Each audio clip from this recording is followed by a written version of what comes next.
In the next half hour, I'm going to share with you and very possibly shock you by revealing one of the world's best kept secrets, a secret that could bring peace to the Middle East. But let's not hold our breath.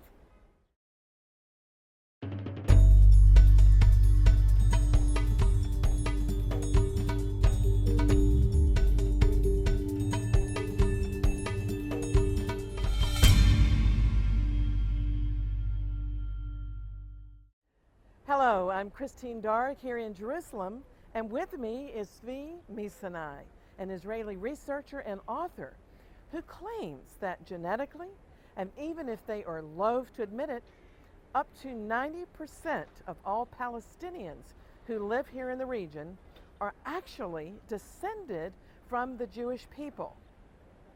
If that can be factually proven, then this land over which there has been so much warfare between Arabs and Jews does not belong to two warring peoples, but to one people, the descendants of the people of the land of Israel. Zvi, you are one of the bravest persons that I know because you're going around in a lot of Palestinian areas as an Israeli and telling these Palestinian Arabs that they are Jews. How is that going down? Yeah, first, the issue of the origin is an important issue for almost every Arab. And once you discuss it seriously with them, you cannot be an enemy. Maybe in some extreme cases they don't want you, but it never becomes an issue of violence. That's number one. For example, there was only one place that a person from the Muslim movement in Rahat told me, you are not wanted here. But everybody else in the same place told me, stay, stay. So I started discussing with him, and he didn't have too much to say. And that was the end. In almost any other possibility, they like to learn to listen. In many cases, even if they don't know about themselves, they know about friends, so they know that it's not rubbish, this is serious. The only news that I'm bringing them, that this is the vast majority. But now, how has it been proven that the majority of the Palestinians are genetically Jews? Yeah, okay. First, there are genetic tests. And once there are genetic tests, it's more difficult to argue with this. That's number one. But number two, when I name the families, and they cannot deny it, they know some of these families, they know some other families, they don't find any mistake. For example, we spoke with the relative of Saeb Barakat, and she told us that they know that this is a tribe, Bedouin tribe, ex-Bedouin tribe from Abu Disr in Jerusalem, and they know about their Jewish origin. So I've written it down in the booklet, in all the languages. And then my book has arrived in Arabic to Jordan, and a delegation from Jordan came here to speak with him. And I asked him, is it true that your origin is Jewish? He said yes. Is it true about the other families? He told them, I don't know about all the families. There are a lot of families here, but those that I know, it is true. So they asked him, do you want the one state, one nation solution, one people solution? He told them no, we want the two state. So the Jordanian asked him, why do you want two state? Do you want to continue stealing? This was the action, but in general, we know that the entire, or almost everybody in the PLO leadership know about my work, but they have many reasons, mainly money given to them by the West, not to follow this direction. Well, now, if it has been proven that the Palestinians are genetically Jews, not only by their names, but also by some of their customs, what are some of the customs that as you go around, you're still seeing in Arab homes? Homes that they're not really Arabs, they're Jews. There are Jews, or originally Jews, under Arab culture influence. in many of the cases. Some cases they have more Hebrew or Jewish influence, a secular influence, than Arab. But in general, they have some, sometimes less, sometimes more of the Arab culture. Like candle lighting, for example? Now, what do we see? Today, you don't see that much. For example, I mentioned it before. Somebody told me he was in his house, the father of the Jordanian commander of the Air Force. He has tefillin in his home. He has tefillin, Yes. which are phylacteries. Yes, phylacteries. And explain what these are for our, not everybody in our audience knows about these things for prayer. This is supposed to be leather boxes that there are small prayers there inside. There's one for the hand, one for the head. Most of the time they use only the one, they know to use only the one for the head because it is simpler to use. And they use it against headache. And even if they don't have the phylacteries, they will take some stripe of cloth and close it around the head and then close it with some key like this to press the head strongly, and after this they forget their headache. So really, these Palestinians, these Jordanians, Bedouins, Even Syrians. and Syrians are using tefillin, Yes. phylacteries, to cure headaches because it's something that has been passed down in their family, and they know it's connected with God, but they're not quite sure what they are. No, not all of them know to what it is connected. Sometimes some people think that this is just a simple remedy, but those that have the original know what it is. Most of them don't have the original because it blows away. I mean, the amortization of this, it keeps for 50, 100 years, and then it is gone. For example, one that we found in Yatta was covered with stripe of cloth in order to keep it, to conserve it. And initially, the person that had him didn't know that there's leather there. By coincidence, he's seen the leather appearing out of it for a bit, then he understood that this is really leather. That's one case. We have another case in Ramallah. We have another case in Rahat.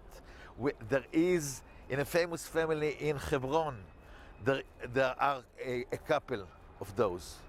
So that's what they had up to now about tefillin. But there are other customs. For example, lighting candles on the graves, Hanukkah candles, Shabbat candles. We didn't see any of those, but we are hearing the stories from them and from others, with other tellings about them, or they are telling about themselves. We know that until today in Yatta they like Hanukkah candles. We don't know about Shabbat candles. We know that they're eating matzah for Pesach. In Yatta, not the Machamra, another Sha'abin, part of them are baking the matzah themselves because they didn't have supply for the Jews. We know that something which is observed in many, many places, at least was observed as long as they baked pita at home. Now, you and I took a group down into the Negev desert. Yes. And we went to a Bedouin town called Rahat, and we visited there the peace tent. And there were sheikhs who came out, traditionally dressed desert sheikhs, Yes. but they said that they are actually Jewish sheikhs.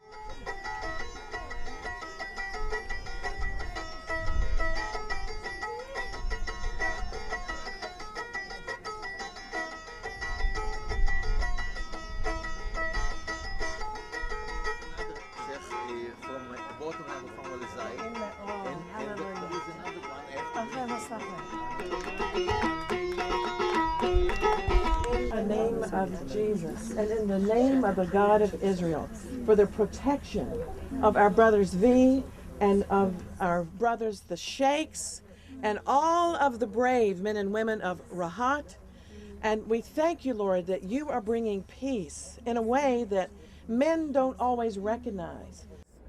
Now, how is it that you have discovered these people? Because actually, here we are up in many decades that have passed since the founding of the State of Israel. And the first Prime Minister of Israel, David Ben-Gurion, knew that the Palestinians were Jews. But how come no one has been hearing about this until you came along, Zvi, and started to do research and really popularize this movement, the engagement movement.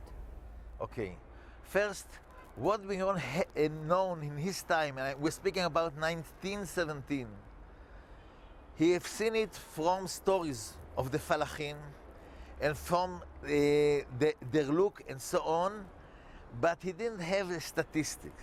And he didn't have a proof that the stories are real, despite that there have been many stories by Bedouin and Falachim and so on. Only now that we have genetic tests that prove it, we can show it scientifically that this is not a fantasy of somebody. Despite the fact that these people are normally not lying about their origin. They can lie about everything, not that much about their origin. They can lie about the religion. That's what they've done here for 1,000 years, almost.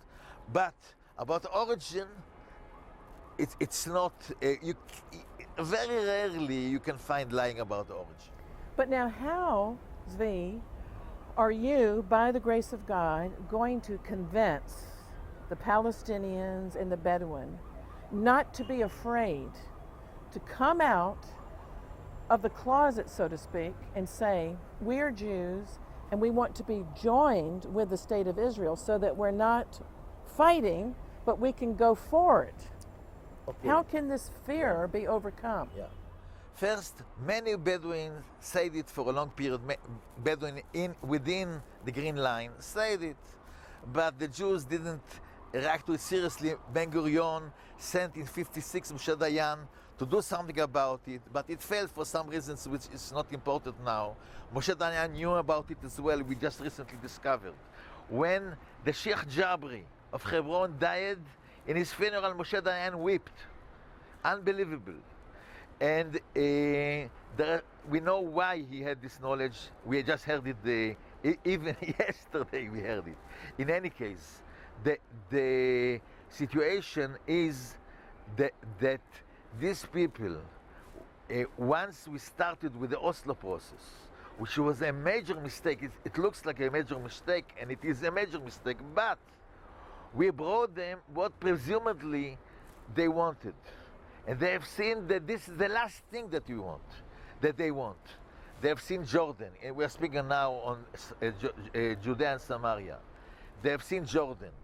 It was not the worst, but once they've seen Israel and the progress and the freedom and the prosperity, relative prosperity then, they preferred Israel on Jordan. The Jordanians didn't let them study in Jordanian universities. So once we brought them, these crooks and terrorists from Tunis, they are cursing the day that this happened. They don't want a Palestinian state. This is their biggest nightmare. They just want to be with us, to go to Tel Aviv, to work anywhere because there's not enough work there, and to enjoy life. And the only problem with us that we are stopping them from coming there because we are afraid of what their leaders are supposedly leaders are doing to us. Now, I want to tell you about an experience I had just an hour or so ago. I was down in the old city of Jerusalem, and I saw one of my Palestinian friends, and he came to me in front of his other friends, and he whispered in my ear. He said, "I'm celebrating." And I said, "What are you celebrating about, my brother?" And he said, "Because this week I have become an Israeli citizen." He said, "I'm so happy I've been given the citizenship," but he acted like still he didn't want anybody to know about it. Yeah, definitely. So what is going to happen by the grace of God that the Palestinians can come out and say, we are Israelis, we're not necessarily maybe Jews, we're not Judahites, but we are Israelites. Yes, we're part of the tribe. Israelites is part of the people and Jews are part. What we are calling them is in Hebrew Bnei Israel, in Arabic Bani Israel, which is a good, Israel. Yes, the sons of Israel, which is a good and important term in the Quran. And also the Ashkenazi rabbis don't want to give them the title I mean, the people of Israel. So they are the sons of the people of Israel. Because you all have the same genetic fathers, patriarchs. But we have also the stories. They are coming. We met with a Bedouin yesterday that was in the Israeli army, but he didn't know his origin. But when we started discussing his mother customs, it was clear that their origin is Jewish, despite that they knew it from stories, but not from customs. In addition, we found many cases of people. For example, a month ago, we found a terrorist that spent 14 years in jail for terror in Arabe. And we started discussing. And then we found that the first person from his tribe that arrived to Arabe, after he died, they were putting candles, lighting candles on his grave. So on the spot, we discovered that they are of a Jewish origin. And he also discovered that he spent 14 years in a jail Just for nothing. for being a terrorist against his own flesh and blood, so to speak. Yes. What a Yes. tragedy. So Definitely. you are being used, I believe, by God in a prophetic role to help bring about unity that's necessary when the tribes start returning home, because we know, according to Bible prophecy, that the lost tribes will come back. And I saw a very fascinating documentary on your work, Zvi, in which a member of the rabbinical council here, called the Sanhedrin, actually made a statement. Here was this rabbi with a long white beard saying, we have been looking for the lost tribes in India, and why haven't we been looking in our own backyard? But you've been doing that. Yeah, let me So tell how you. much progress have you made? Oh, first, we have now the majority of the Palestinians in Judea and Samaria supporting us. We have many among the Israeli Arabs that support us, among But the why aren't we Bedouin. hearing this on the news? If that many Oh, people I will are tell you, I supporting will tell you, First, the situation is like this. I spoke with the media many times. I asked them, why not writing about it? So they told me, we gave you some chance, we heard about it, but until the politicians are not speaking about it, it's not an item. It's a nice study, a nice story, but it's not an item. So we appeared in many places, but they cannot repeat the same story again and again. But God willing, in a few months they will hear more. In any case, we are progressing towards the government, coming from different directions to different ministers. And they are hearing more and more. And such a revolution, it takes time for them to hear and for the information to sink down and to be accepted. now it's generally believed that about 2,000 years ago, the Jewish people were exiled out of this land. But Yes. although there were many who were exiled, still there were those who stayed. Definitely. And many of those were pushed into a conversion of Islam, but they didn't really convert in their hearts to Islam. It was because of their love of the land that they stayed. And so many of these people today are Arabic speaking Palestinians Yes. and practicing Muslims, and some maybe not practicing. But genetically, to recap what we've been saying, they are actually Jewish or from the northern tribes. Yes, there are some. I can tell you what we know of the various tribes here in particular. But about practicing Islam, let me tell you that the majority of the Palestinians are what we are calling traditional. They are not religious and they are not secular, because they want to mingle, to be like everybody. And that's the easiest piece. The secular is even easier, but there are not as many. And the religious, we don't expect most of them to convert. They will stay Arab Muslim, and we'll have a minority here of Arab Muslims. It's not a disaster. Actually, this will be the base for bringing here tourists from the Muslim world. which is very important, so people can make living here. Now, what about freedom of religion under your plan called the engagement movement? Because under your plan, the Jewish people and the Muslims and the Palestinian Christians can all live together with freedom of religion. And where else would you get that in the Middle East? You wouldn't. The first principle of humanity should be freedom before democracy. Freedom is more important than democracy. What the West is doing now in trying to change the Arab countries, to move them from some dictatorship or tyranny to democracy, will not be successful, just because the problem of the Middle East is even not freedom. The problem of the Middle East is ignorance, illiteracy. This is the problem, and this is why democracy cannot be successful. This is why there is extreme Islam, because most of the fanatic cannot read or write, or at least don't like to read and write, and they will listen to what all the extremists will tell them. So the first thing that we have to correct in the Middle East is the issue removing the ignorance and the illiteracy.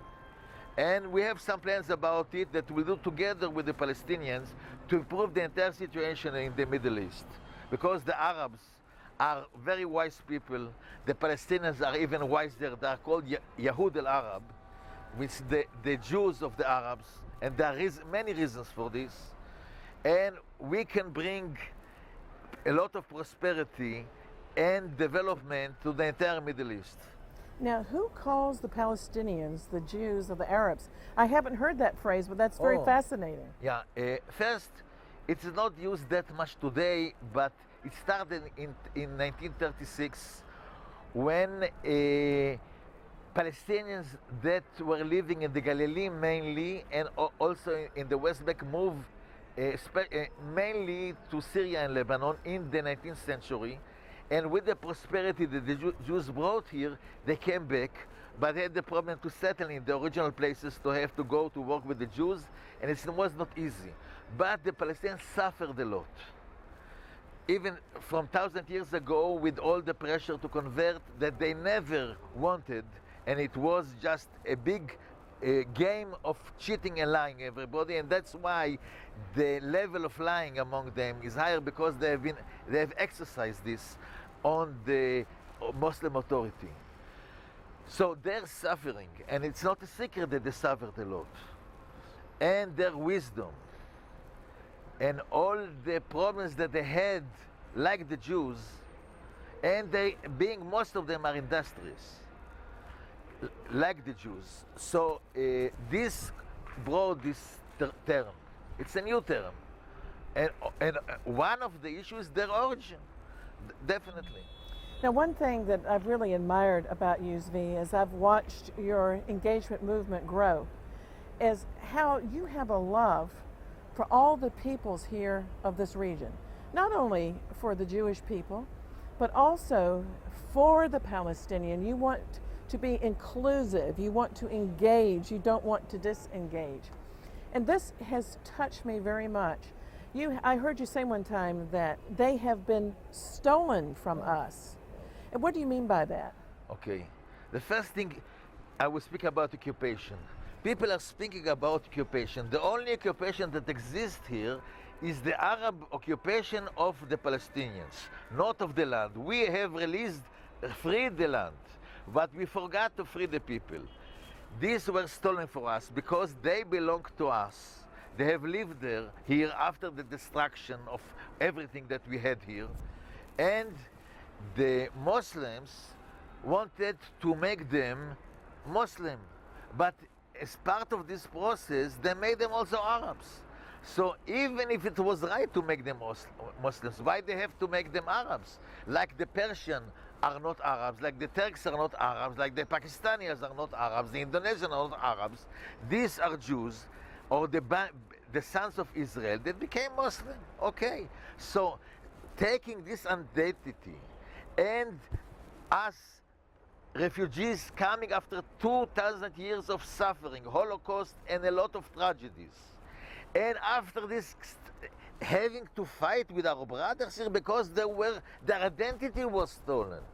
This is a case What a tragedy. of stolen identity. And isn't it interesting, Zvi, that in the West we have so much, you have to get insurance now sometimes if you have a lot of money against having your identity stolen. Yeah. But this has been a case through the centuries of stolen identity. And you have been raised up, I believe in many ways, like you would never call yourself a prophet, but you have a prophetic voice in this land to call all of the peoples of this region back to their Hebraic roots.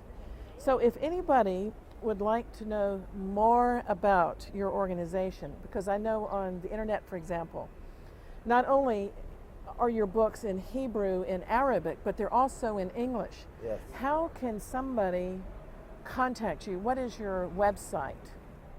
The main website is the engagement, the-engagement.org. But we have a Facebook group which is called the Engagement Movement. And everybody's invited to see whatever he likes. And we are planning to do one also soon in Hebrew. And later we'll have one in Arabic as well. Well, it's been an absolute delight to have you on the Exploits program today, Zvi, because you are doing exploits. You're doing great and mighty things to help bring about a solution, really, of peace and prosperity for the peoples of this region. Kol hakavod, as they say in Hebrew. God bless you, and thank you so much for the work you're doing, and we will follow it with much interest. And I want to invite all of you who watch our program regularly to come up and participate with us in some of our prayer conferences here in the city of the Great King. And perhaps, we will go with you on another one of your missions to the Palestinians. It was great when we did it before, and we'd like to do it again. First, it will be our pleasure. Second, I just would like to summarize it in a way of a game. In a sport game, it's either one team loses, the other wins, or there is a draw, and nobody wins, nobody loses. In the two-state solution, both sides lose, because everybody has to give part of his beloved homeland, let alone all the risk, even ignore the risk that exists here. In what we propose, both sides win. So there's no game that is better than this game of the engagement. Amen. Everybody wins in your game of the engagement movement. Thank you for being a part of this Exploits coming from Jerusalem. I'm Christine Darg saying shalom, shalom.